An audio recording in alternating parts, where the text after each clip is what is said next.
जिंदगी में बंदगी तो करना है, जिंदगी में बंदगी तो करना है, जिंदगी में बंदगी शर्मिंदा है, जिंदगी में बंदगी शर्मिंदा है। आयते हम कुछ न कुछ खरीदने को, आयते हम कुछ न कुछ खरीदने को,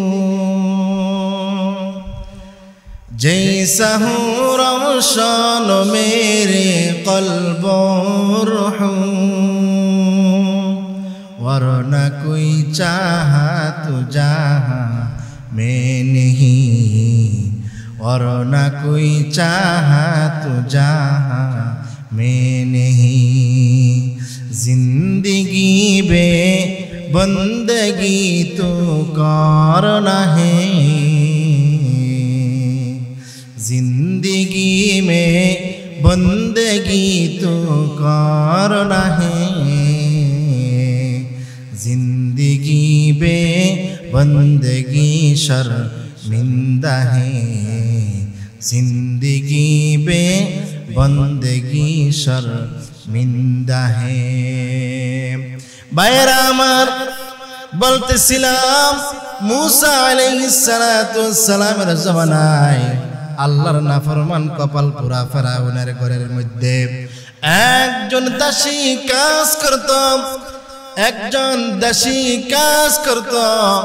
সেই দাসী মুসা ধর্মের মুসা আলাইহিস সালাতু সালামের ধর্ম গ্রহণ করে নেয়। একজন ইসলাম ধর্মের মানুষ, আল্লাহ প্রেমিক মানুষ, নবী প্রেমিক মানুষ, প্রত্যেক কাজের শুরুতেই বিসমিল্লাহ বলে, প্রত্যেক কাজের শুরুতেই বিসমিল্লাহির রহমানির রহিম বলে। ওই ফেরাউনের দাসী একদিন বিকাল বেলা ফেরাউনের কন্যার মাথা আশ্রাইতেছিল, এমন মুহূর্তে চুলের সাথে আঠা লাগিয়া, চুলের সাথে পেঁচ লাগিয়া চিরনিটা জমিনের মধ্যে পড়ে যায়। ওই দাসী আবার বিসমিল্লাহির রহমানির রহিম বলিয়া চিরনিটা হাতের মধ্যে নেয়। ফেরাউনের কন্যা ডাক দিয়া বলে, ও খাদেমা, তুমি কি বললা, কার নাম নিলা? বলে, আমি আমার প্রভুর নাম নিলাম, আমি আমার মালিকের নাম নিলাম। এবার কন্যা ডাক দিয়া বলে, আমাদের প্রভু তো, তোমাদের প্রভু তো আমার বাবা, তোমাদের রব তো আমাদের বাবা। বলে, না না, আমার রব তো এমন একজন রব, যেই রব তোমার বাবার রব। আল্লাহু আকবার। এই খবর যখন ফেরাউনের দরবারে যায়, এবার ফেরাউন ওই মহিলাকে ডাক দিয়া বলো, খাদেমা, তুমি আমার দরবারে লালন পালিত হও, আমার দরবারে তুমি একজন সাধারণ খাদেমা, আমার দরবারে তুমি খেদমত করো, আমার দরবারে তুমি দাসীগিরি করো। আমার মেয়ের জবান থেকে শুনলাম তুমি নাকি তুমি কোনাকার এক প্রভুর নাম নাও, এক আল্লাহর নাম নাও। বলে, হ্যাঁ হ্যাঁ। বলে, তোমার প্রভুকে? বলে, আমার প্রভু এক আল্লাহ। এবার ফেরাউন ডাক দিয়া বলে, ও খাদেমা, এই মুহূর্তে তুমি এক আল্লাহকে অস্বীকার করো, এক রবকে অস্বীকার করো, একজন ওয়াহিদকে অস্বীকার করো, তুমি তোমার প্রভুকে অস্বীকার করো। বলে, না না, আমার জীবন যাবে, আমার মরণ হবে, তারপর কোশ্চিন কালে আমি আমার রবকে অস্বীকার করতে পারবো না। এমন মুহূর্তে ফেরাউন ডাক দিয়ে বলে, ও খাদেমা, এই মুহূর্তে তুমি যদি তোমার রবকে অস্বীকার না করো, তোমার প্রভুকে অস্বীকার না করো, আমি ফেরাউনকে যদি রব বলে স্বীকার করে না নাও, তোমাকে কঠিন শাস্তির সম্মুখীন হতে হবে।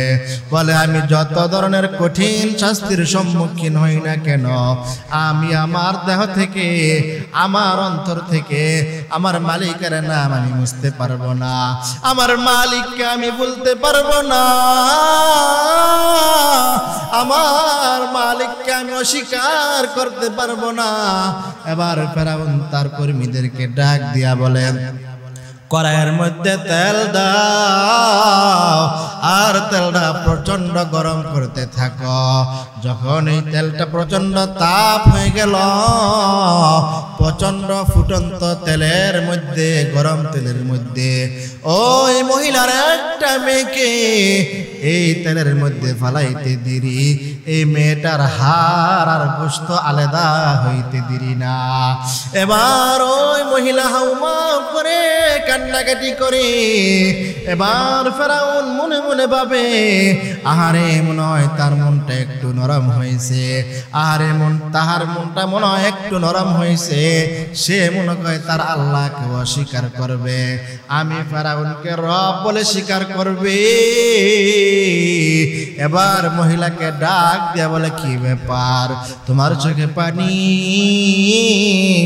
তুমি মনে হয় ভয় পাইছো? বলে, না না, আমি কোনোদিন ভয় পাই নাই, ভয় পাবো না, কারণ আমি আমার রবের জন্য, আমি আমার প্রভুর জন্য, আমি আমার দ্বীনের জন্য আমার জীবন দিতে প্রস্তুত। আল্লাহু আকবার।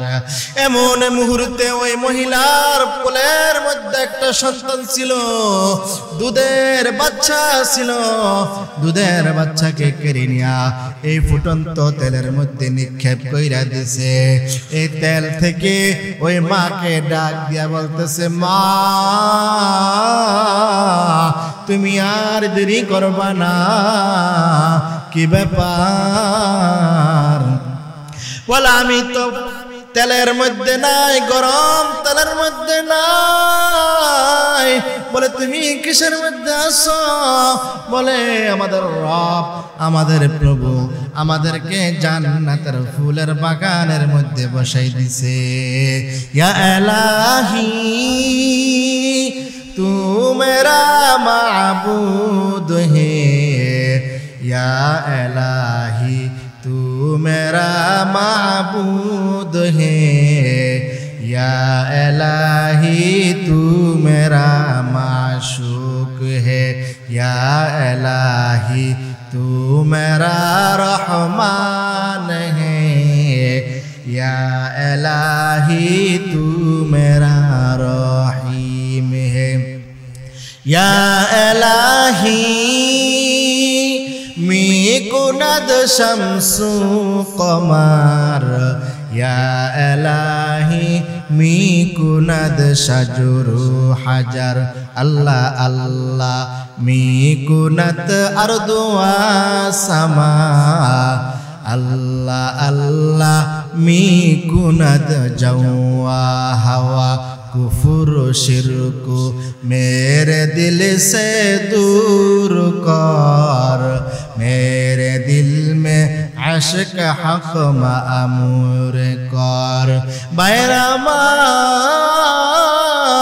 এবার ওই দাসীর চেহারাটা আরো খারাপ, পরেশান হয়ে গেলেন, চিন্তায় চিন্তিত হয়ে গেলেন। ফেরাউন ডাক দিয়া বলে, ও খাদেমা, এখনো সময় আছে, তুমি আমি ফেরাউনকে রব বলে স্বীকার করে নাও, আমি ফেরাউনকে প্রভু বলে স্বীকার করে নাও। ওই খাদেমা ডাক দিয়া বলে, না না, আমার জীবন হবে, আমার মরণ হবে, তারপরেও আমি আমার ইসলাম ধর্মকে ত্যাগ করতে পারবো না। এমন মুহূর্তে ওই খাদেমাকে প্রচন্ড উত্তপ্ত তেলের মধ্যে নিক্ষেপ করে দিলেন। ভাইয়েরা আমার, আমরা অনেকেই জানি আল্লাহর পয়গম্বর জনাবে মুহাম্মদুর রাসূলুল্লাহ সাল্লাল্লাহু আলাইহি সাল্লাতু ওয়াসসালামকে আল্লাহ রাব্বুল আলামিন দাওয়াত দিয়া মেরাজের রজনীতে নিয়ে গেলেন। হযরত জিবরাইল আলাইহিস সালাতু ওয়াসসালামকে আল্লাহর পয়গম্বর ডাক দিয়া বলেন, ও ভাই জিবরাইল, আমরা মনে হয় জান্নাতের কাছাকাছি চলে আসলাম।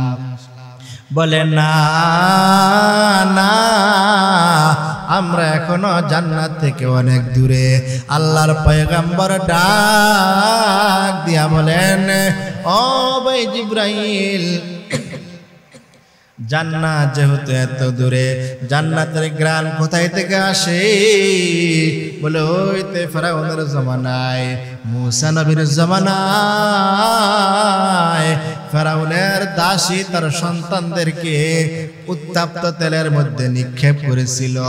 সেই তেলের মধ্যে নিক্ষেপ করার সাথে সাথে তাদের হাড় এবং গোশতগুলো আলাদা হয়ে গেছে। তাদেরকে এই জায়গার মধ্যে একসাথে তাদের হাড়গুলা দাফন করেছে। এখান থেকে আজ প্রায় দীর্ঘ 400 বছর পার হয়ে গেছে। এখান থেকে এখনো পর্যন্ত জান্নাতের ঘ্রাণ আসতেছে। সুবহানাল্লাহ।